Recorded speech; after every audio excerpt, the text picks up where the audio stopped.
इस्लाम की सबसे बड़ी देन जो इस देश के 90% मुसलमानों को नहीं पता है। गाइडेंस इतनी जबरदस्त। ये जो मुझे पत्थर मार रहे हैं ना, किसी दिन यही हमारे पैरोकार होंगे। आपको इनसे सीखने का मन नहीं करता? बहुत महान था, एक बार आसमान में से उंगली डाल के छेद कर दिया था। आज सबसे ज्यादा एजुकेशन में हिंदुस्तान में कौन पिछड़ा? मुसलमान। कोई बुनियादी दिक्कत है जिस पे लोग जा नहीं रहे?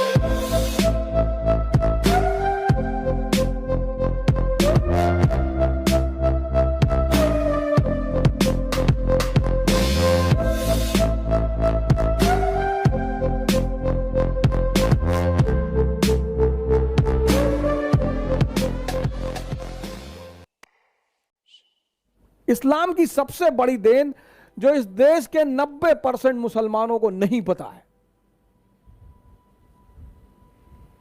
राजनीति में इस्लाम की सबसे बड़ी देन राजनीति में नहीं पता, वो है एनलाइटेंड एरिस्टोक्रेसी। ये इस्लाम की सबसे बड़ी देन है, एनलाइटेंड एरिस्टोक्रेसी। और इसमें दो नाम इतने महान हैं, एक अल हारून और दूसरा उसका बेटा अल मामून। सर पढ़िए कभी इनके बारे में। 90% मुसलमान औरंगजेब का नाम जानते हैं? इन लोग का जानते ही नहीं। औरंगजेब बड़ा बढ़िया आदमी था, चच्चा थे तुम्हारे ना। है भाई साहब, वो महान आदमी था। हाँ बहुत महान था, एक बार आसमान में से उंगली डाल के छेद कर दिया था, वो बाद में नासा वालों ने भरा। ये इन्होंने एक डिपार्टमेंट बनाया सर बगदाद में, बैतुल हिकमत। पर मुसलमानों से कुछ बोल दो, नाराज हो जाते हैं। संगी है, संगी संगी संगी है ये। हाँ, बैतुल हिकमत सबको बुलाया सर, पूरी दुनिया के विद्वानों को। ये इस्लाम की राजनीति को सबसे बड़ी देन है। Caliph system. जो आदमी एनलाइटेंड होगा वो स्पिरिचुअल हेड होगा और वही पॉलिटिकल हेड होगा। हजरत अबू बकर, हजरत उमर साहब की कहानियां सुनो सर। मुसलमान इसी को भूल गया। नेता चुनो सर, तुम दलित नेता चाहते हो ना, दलित नेता चुनो, अंबेडकर जैसा चुनो, कोई हारून जैसा चुनो। पढ़ो इस आदमी का इतिहास। लिटरेचर में कंट्रीब्यूशन, साइंस में कंट्रीब्यूशन, डेवलपमेंट में कंट्रीब्यूशन, पॉवर्टी में कंट्रीब्यूशन। नहीं वो आरएसएस वाले जो है मुसलमानों के पीछे 2014 में आए, 2014 में आए। उससे पहले की कंडीशन देख लो, सच्चर कमेटी की रिपोर्ट। अरे नहीं, वो आप नहीं समझ पाएंगे। और 1870 में एक किताब आई हिंदुस्तान में, द इंडियन मुसलमान। बड़ी इंपॉर्टेंट किताब, द इंडियन मुसलमान। और इस किताब जो है, इस किताब ने कहा कि 80% मुसलमान इस देश में पिछड़े हुए हैं, गरीब हैं।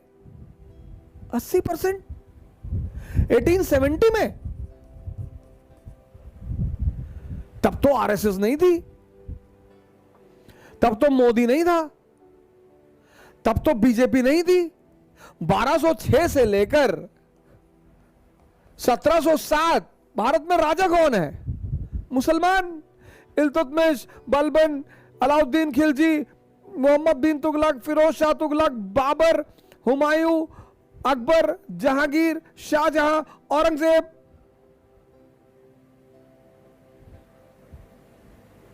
तो ये कैसे हो गया?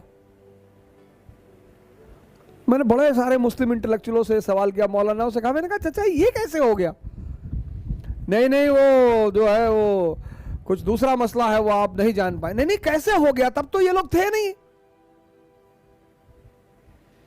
ये कैसे हो गया? इसका मतलब कोई बुनियादी दिक्कत है जिस पे लोग जा नहीं रहे हैं। यह मकसद है मेरा आपको इस कहानी सुनाने का। यहां पे तो सर मुसलमान शासक हैं, फिर 80% गरीब पिछड़े। क्यों? कोई तो बुनियादी वजह होगी सर। इतना बड़ा ये बिंदी देख रहे हैं, इतना बड़ा इजराइल और इतना बड़ा अरब वर्ल्ड।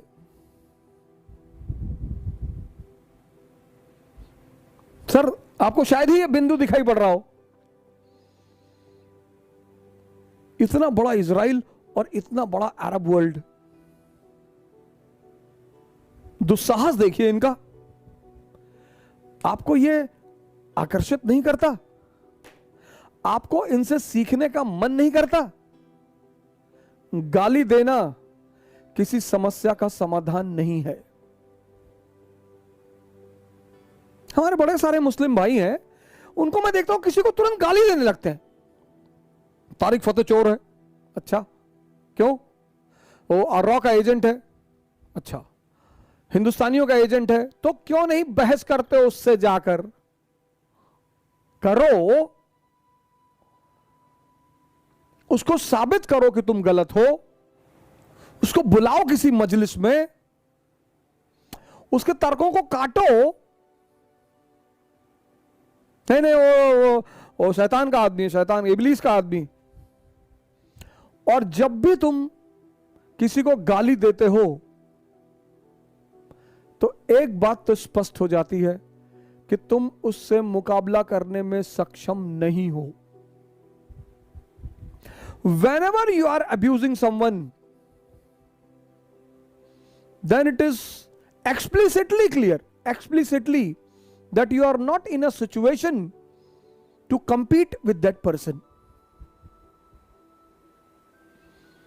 पूरी दुनिया की अर्थव्यवस्था यहूदियों के हाथ में है सर। इतना ऑयल रिजर्वायर होते हुए तुम उनके गुलाम हो। 48 में मारा, 56 में मारा, यम किप्पुर के वॉर में मारा, 6 डेज वॉर में मारा, तुम्हारे घर में घुसकर तुम्हारा बेड़ा उड़ा देते हैं, स्विस कैनाल पे कब्जा कर लेते हैं, इजिप्ट की एयरफोर्स पूरी उड़ा देते हैं। तुम्हें यह चीज आश्चर्य नहीं करती? बस गाली ही देते हो। कि इस्लाम की सबसे बड़ी राजनीतिक देन है एनलाइटेंड एरिस्टोक्रेसी। एनलाइटेंड एरिस्टोक्रेसी, उसमें जिन्ना जैसे लोग कहीं नहीं बैठते सर, वो बैठते ही नहीं। इस्लाम की जो सबसे बड़ी राजनीतिक देन है वो है एनलाइटेंड एरिस्टोक्रेसी। और सर इस्लामिक स्टेट ने इतनी यूनिवर्सिटियां खोली, इतनी वर्ल्ड फेमस सर, 5-6 नाम तो मैं आपको गिना देता हूं। Baghdad, Cairo, Barcelona, Seville, Damascus, ये सब फेमस इस्लामिक यूनिवर्सिटियां थी। रेनेसांस की जो पृष्ठभूमि बनी ना सर, वो इन्हीं यूनिवर्सिटियों में बनी सर। इन यूनिवर्सिटी में पढ़ने के लिए लोगों का सपना होता था कि हम इन यूनिवर्सिटियों में पढ़ें।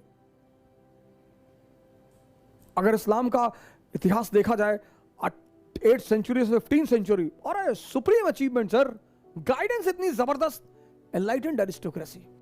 राम एनलाइटेंड है, मोहम्मद एनलाइटेंड है, गुरु गोविंद सिंह एनलाइटेंड है। औरंगजेब ने पूछा आप संत हैं, आपने हथियार उठा लिया, क्यों? और ये आप दाढ़ी और बाल क्यों रखते हैं बड़े बड़े सन्यासियों की तरह? बोले हम सेंट वॉरियर्स हैं, हम धर्म के लिए लड़ते हैं। धर्म मतलब सिखिज्म नहीं, धर्म मतलब मानवता। इस्लाम जब पैदा हुआ पूरी दुनिया में अंधेरा था, पूरी दुनिया में। आप कभी इस्लाम की हिस्ट्री पढ़ो, यूरोप औरतें जलाई जा रही थी विच हंटिंग के नाम पे, विच हंटिंग। हिंदुस्तान सती प्रथा, चीन में तो लड़कियों को ऐसे ही मार डालते थे। पूरी दुनिया में अंधेरा, और उस अंधेरे में मोहम्मद साहब लैंप लेकर खड़े हुए। इस्लाम, प्रेम, मैसेज। हुजूर साहब गुजरते थे एक रास्ते से, कोई महिला उनके ऊपर डेली कूड़ा फेंकती थी।